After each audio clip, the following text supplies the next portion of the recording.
Halo semuanya, selamat datang di channel Mimin. Kali ini Mimin akan membacakan sebuah komik yang berjudul Saya dan Istri Saya Mendominasi Tiga Alam. Dengan rasa hormat, tong hilap subscribe channel Mimin, like dan komen agar channel ini bisa berkembang. Tanpa basa-basi lagi, kita lanjut ke alur ceritanya.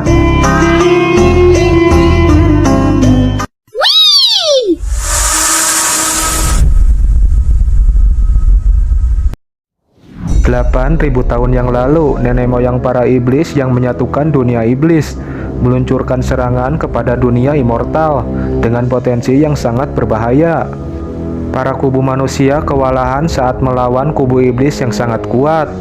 Di tengah kekacauan itu terlihat secercah cahaya yang bersinar di atas langit. Dari cahaya tersebut keluar sosok wanita cantik yang memakai pakaian keagungannya, yang dijuluki sebagai Kaisar Surgawi. Para kubu manusia merasa lega karena sudah dipastikan kalau mereka akan selamat. Lalu sang Kaisar Surgawi mulai mengangkat tangannya dan ingin menggunakan salah satu jurusnya. Lalu muncul pedang yang berukuran sangat besar dari celah dimensi di atas langit. Para kubu iblis tercengang dan sangat ketakutan karena sudah dipastikan mereka akan mati karena tidak mungkin bisa menghindar dan menangkisnya. Sedangkan dari kubu manusia mereka bersorak gembira menyanjung sang Kaisar Surgawi. Pada saat ingin menghunuskan pedang besar miliknya, sang Kaisar Surgawi tercengang. Terlihat sebuah asap hitam keunguan yang melilit pedang besar miliknya. Ia merasakan ada ki iblis dari kepungan asap tersebut. Dengan secara tiba-tiba muncul seorang pria di hadapan sang Kaisar Surgawi yang duduk santai di atas awan atau asap yang berbentuk tengkorak. Lalu sang Kaisar Surgawi bertanya kepada pria yang muncul di hadapannya dengan secara tiba-tiba, "Apakah kau yang menggunakan darah iblis suci, membangun kuil iblis dan menyatukan dunia iblis?" Lelaki itu membenarkan perkataan sang Kaisar Surgawi kalau dia adalah Raja Iblis tertinggi di dunia iblis yang bernama Lin Tianhong. Sudah jelas karena sosok lelaki yang muncul di hadapannya adalah musuhnya, sang Kaisar Surgawi sangat marah. Berkat dirinya lah, ratusan orang telah terbunuh. Lalu Kaisar Surgawi menanyakan alasan kenapa Raja Iblis melakukan hal tersebut. Sambil memegang dagu dan tersenyum kecil, Raja Iblis menjawab dengan sangat simpel, karena ia sangat bosan. Kaisar Surgawi geram dengan jawaban yang tidak masuk akal itu. Ia mulai menggunakan jurusnya lagi. Keluar pedang-pedang kecil berwarna emas dengan jumlah yang sangat banyak. Lalu Kaisar Surgawi menerjang, ingin membunuh Raja Iblis. Karena sudah jelas dalang dari kekacauan ini adalah sang Raja Iblis. Sambil menghunuskan pedangnya, sang Kaisar Surgawi berteriak, "Matilah kau dasar Raja Iblis!" Serangan tersebut menimbulkan ledakan yang sangat dahsyat. Para kubu manusia dan iblis melihat pertarungan yang terjadi di atas langit. Dan dari kepungan asap tersebut terlihat remang-remang sebuah bayangan dua sosok. Dan sangat disayangkan sekali serangan sang Kaisar Surgawi tidak mengenainya. Malahan dada miliknya telah tertembus oleh tangan Raja Iblis. Sang Raja Iblis berkata, "Mulai hari ini dalam tiga alam, dewa ini adalah yang tak terkalahkan." Sebelum tubuhnya lenyap dari dunia ini, Kaisar Surgawi mengatakan kata-kata terakhirnya, bahwa dia sangat membencinya. "Kau akan mengingatku, aku juga akan mengingatmu.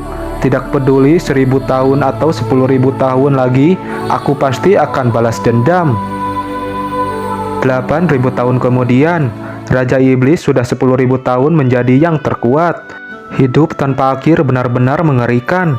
10.000 tahun yang lalu, dia datang ke dunia ini melalui bumi, tanpa keluarga ataupun kerabatnya. Kesepian ini adalah penyesalan terbesar yang ada di lubuk hatinya.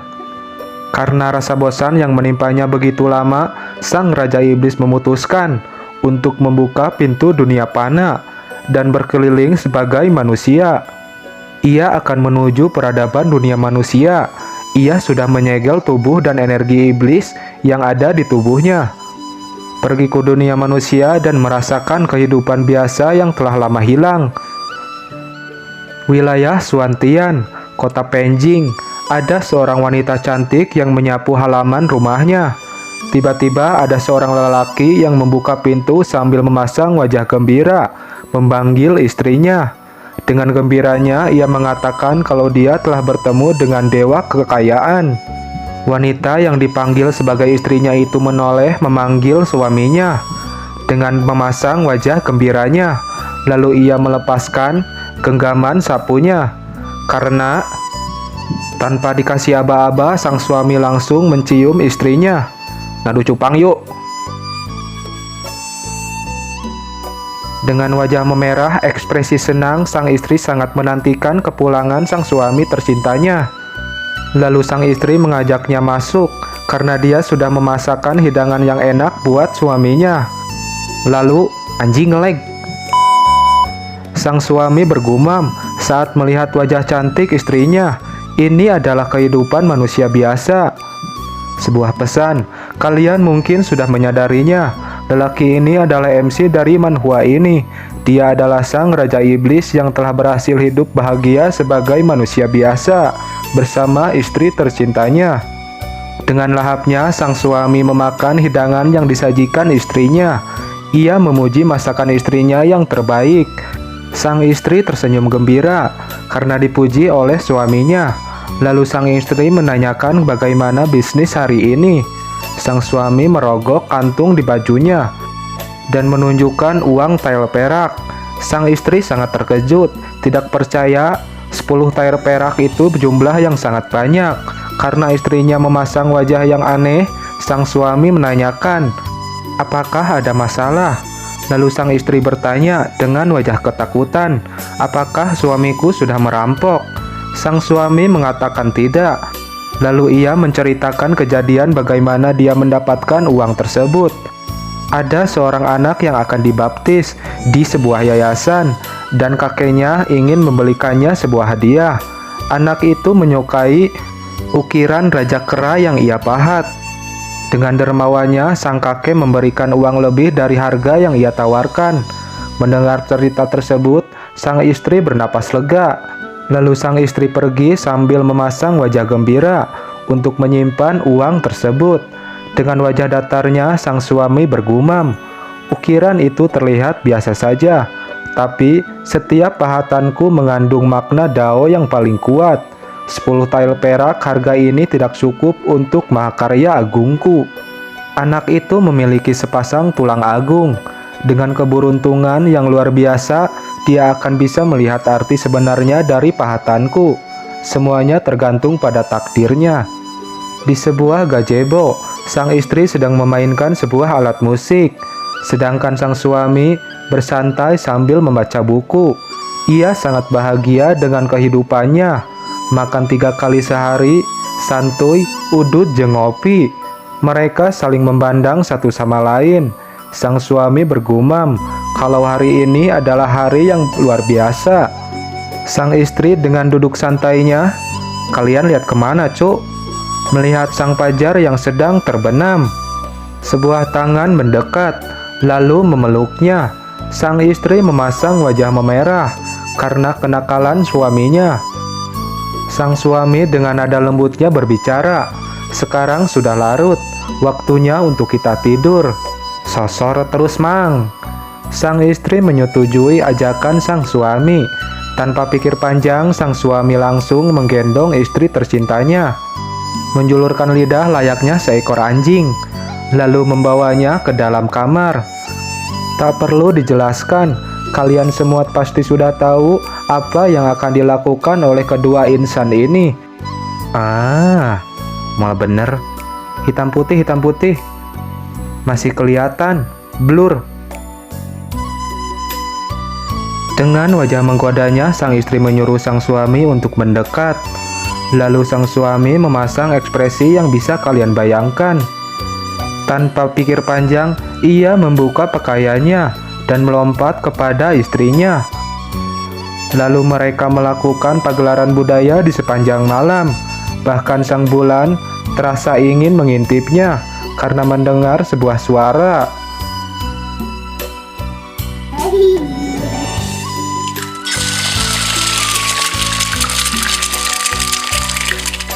Malam telah berlalu dan pagi pun telah tiba. Terdengar sebuah kicauan burung yang bernyanyi di dahan pohon. Mereka berdua masih terlelap tidur, saking lelahnya karena telah melakukan olahraga tadi malam. Secara tiba-tiba ada secercak cahaya berwarna keemasan yang memancar dari kening sang istri. Di alam bawah sadarnya, ia melihat sebuah tempat yang belum ia ketahui. Namun tempat ini sangat familiar bagi dirinya. Ia sedang duduk di sebuah kursi singgasana dan melihat para manusia di bawahnya yang tertunduk dan memanggil-manggil nama permaisuri Kihe. Lalu ia melebarkan matanya dan teringat kalau dia adalah permaisuri Kihe. Aku dilahirkan dengan tubuh spiritual, menjadi permaisuri di dunia immortal dan memimpin makhluk immortal. Kekuatanku membuat tercengang para dewa dan iblis. Aku telah membawa kedamaian di 3 alam selama ribuan tahun. Selama 3 hari 3 malam, ia telah bertarung. Pada akhirnya ia mati di tangan Raja Iblis. Dan secara tiba-tiba ia terbangun dari tidurnya. Ia sangat terkejut dan bergumam pada dirinya sendiri. Aku sebenarnya adalah reinkarnasi dari permaisuri surgawi. Ia tidak mengetahui kenapa kesadarannya dan ingatannya tiba-tiba pulih. Tiba-tiba ada sebuah tangan yang meremas watermelon miliknya. Karena kaget, Kihe langsung menepis tangan tersebut. Kejadian tersebut membuat Kihe merasa malu. Ia menatap ke arah lelaki yang ada di sampingnya dan bergumam. Ia adalah permaisuri yang bermartabat dan dikagumi banyak orang. Bahkan tidak ada yang berani bertindak senonoh kepadanya. Tapi ia sudah bersetubuh dengan manusia ini selama 3 tahun. Dia membuatku menggunakan pakaian yang memalukan. Jika berita ini keluar, bukankah ia yang sebagai permaisuri akan menjadi bahan lelucon? Hanya ada satu pilihan, bunuh dia dan singkirkan mayatnya. Namun ia mengurungkan niatnya. Ia sudah lama bersama dengannya, dan dia masih sangat mencintai pria ini. Bagaimana mungkin ia membunuhnya? Lupakan. Meskipun aku adalah permaisuri Kihe, ia masih memiliki hubungan pernikahan dengannya dan akan selalu menjadi istrinya. Dengan ketegasannya ia berjanji, setelah kultivasinya pulih, ia akan datang ke dunia immortal dan membunuh Raja Iblis untuk balas dendam. Sang suami mengigau kalau dia ingin dicium. Dengan kasih sayang yang ia miliki, sang istri melakukannya dengan senang hati. Jangan khawatir bajigur kecil, aku akan melindungimu. Tidak ada yang bisa menyakitimu. Teruntuk buat para bocil, jangan menonton, karena banyak adegan yang tidak senonoh. Mau dilewat atau dirangkum, tapi sayang, karena bagus untuk cuci mata. Pegang punya kalian, sudah basah belum? Lalu sang suami telah terbangun dari tidur pelelapnya. Lalu membangunkan istrinya dan menyuruh istrinya untuk mendandani suaminya. Dengan senang hati sang istri menyetujuinya dan melompat ke punggung sang suami. Dengan rapihnya sang istri memasangkan pakaian suaminya. Lalu sang suami merangkul pinggang ramping istrinya, lalu berkata kalau dia adalah pria yang beruntung karena dapat menikah dengan seorang istri yang cantik dan berbudi luhur. Tidak ada lagi yang kuminta dari hidup ini. Lalu sang istri berkata kalau dia kehabisan bedak dan mengajaknya pergi menemaninya untuk membelinya. Sang suami dengan senang hati menyetujuinya, dan sekarang giliran dia untuk mendandani istrinya. Pakaian apa yang ingin kamu gunakan? Tanya sang suami. Sang istri dengan wajah menggodanya pasrah dan menyerahkannya kepada sang suami tercintanya. Dari lengan, baju, dan celana, sang suami yang memakaikannya. Dengan anggunnya sang istri didandani dengan begitu cantik. Istriku, perasaan suamimu sedang teraduk-aduk saat ini. Sang istri sangat terkejut dan menoleh kepada suaminya. Sang suami mulai mengeluarkan gombalan mautnya. Sulit membayangkan, ternyata ada bidadari di dunia ini. Gombalan tersebut membuat sang istri merasa malu dan tersenyum kecil. Sang istri bertanya, apakah aku tidak cantik sebelum berdandan? Sang suami terdiam. Dalam batinnya, ini dia, aku harus menjawabnya dengan hati-hati. Tentu saja tidak. Istriku akan selalu menjadi yang tercantik di hatiku, tidak peduli bagaimanapun penampilanmu. Suamiku pintar berbicara ya. Ayo pergi. Di sebuah perkotaan, iblis yang lemah akan menjadi budak manusia. Di tengah perjalanan, mereka berdua berpapasan dengan sekelompok pria yang memakai baju sama dan sebuah pedang di masing-masing punggung mereka. Ia merasa curiga kepada mereka, namun menghiraukannya karena sang istri menunjuk ingin melihat sesuatu di sana. Tiba-tiba sang suami mendengar suara pedagang budak yang sedang mempromosikan dagangannya. Gadis-gadis kelinci, kelas 1, semuanya cantik-cantik dan luar biasa. Sosok indah dan mahir dalam 18 teknik malam. Jangan lewatkan, jika tidak kalian akan menyesalinya. Lalu ia bergumam, di dunia kultivasi ini, yang kuat akan memakan yang lemah. Tiba-tiba pedagang budak itu melambaikan tangannya, memanggil dirinya. Dengan strategi marketingnya, sang pedagang itu menawarkan, apakah kamu ingin membeli gadis kelinci? Malammu akan dibuat nyaman oleh mereka. Ada diskon 20%, kamu akan menyesal jika melewatkannya. Ia menoleh kepada para gadis kelinci dan bergumam, sangat menyedihkan. Sayang sekali, di dunia ini, semua manusia benar-benar kejam dan menganggap mereka semua sebagai anjing peliharaan. Dengan secara tiba-tiba, sang istri muncul sambil memasang wajah seram yang mengagetkan sang suami. Sang suami berusaha menjelaskan kalau ada sebuah kesalahpahaman. Ia tidak berniat membelinya. Aku hanya pergi sebentar dan kamu tidak bisa mengendalikan matamu. Aku bisa melihat wajah kecewamu. Kenapa tidak membeli semuanya saja? Ucap sang istri dengan nada marah. Karena tidak mau kesalahannya makin rumit, sang suami mengajaknya untuk pergi. Karena masih keadaan marah, sang istri melepaskan genggaman tangannya. Tidak, mari kita lihat gadis kelinci itu. Berapa banyak yang kamu bisa beli dengan uangmu? Ujar sang istri karena marah. Sang suami membela dirinya. Aku melihat seorang istri cantik setiap harinya, jadi aku tidak membutuhkan apapun. Sang istri menatap tajam kepada pedagang budak.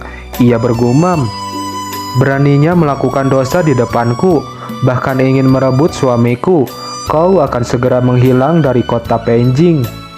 Karena ditatap dengan wajah seram, kedua lelaki ini keringat dingin dan ketakutan. Demi meredam amarahnya, sang suami mengajaknya berbelanja. Dari mulai membeli baju, sebuah perhiasan, bahkan tak lupa membeli sebuah jajanan ringan. Lalu sang suami mengajaknya pulang karena semua barang yang istrinya inginkan telah dibelinya. Tiba-tiba terdengar sebuah langkah kaki kuda. Para prajurit berteriak, jenderal telah kembali, dan menyuruh para warga untuk menyingkir dari jalan. Terlihat sosok wanita cantik berambut merah muda yang memegang pedang panjang yang duduk di atas kereta kuda. Lalu sang suami, siapa sih nih orang namanya? Masa manggil nama suami terus dari tadi? Biar lebih enak kita panggil nama aslinya dulu saat masih menjabat sebagai Raja Iblis, Lin Tianhong. Lin Tian bertanya, siapa wanita itu? Dia terlihat bermartabat. Lalu salah satu warga di sampingnya menjelaskan, dia adalah Pu Tianyu, wanita yang telah melenyapkan pemberontakan klan Serigala dan kembali dengan selamat. Dia adalah wanita yang hebat. Dia dijuluki Dewa Perang termuda dan tangan kanan Ratu Shanpeng. Qi He menatap ke arah Tianyu. Tianyu menyadari kalau dia telah ditatap oleh seorang wanita berambut putih di sana. Karena ditatap balik oleh Jenderal Tianyu, Qi He malu dan bersembunyi di balik punggung Lin Tian. Tiba-tiba, dengan tidak sadar, Lin Tian merasakan Qi jahat dari arah kerumunan lelaki yang baru ia temui. Apakah seseorang akan melakukan kejahatan? Prediksinya benar. Salah satu lelaki dari kerumunan melompat dan melemparkan sebuah bom yang diarahkan kepada Jenderal Tianyu. Salah satu penjaga berteriak, "Ada pembunuh!" Namun dengan santainya, Tian Yu hanya terduduk santai dan memejamkan matanya. Lalu ia membuka matanya dan memegang erat pedang panjang miliknya. Lin Tian berusaha melindungi keselamatan istri tercintanya. Bom tersebut telah terpental ke atas langit oleh sapuan pedang milik Tian Yu. Tian Yu melakukannya dengan sempurna, menyelamatkan dirinya dari ledakan. Ngomong-ngomong, Tian Yu, kamu gak pakai celana ya? Namun sayangnya peluit panjang telah berbunyi. Mimin minta maaf kepada kalian. Untuk jadwal uploadnya akan sedikit lebih lama, dikarenakan Mimin ngegarapnya secara manual, pakai tulisan tangan. Mohon kalian semua mengerti ya. Sampai jumpa.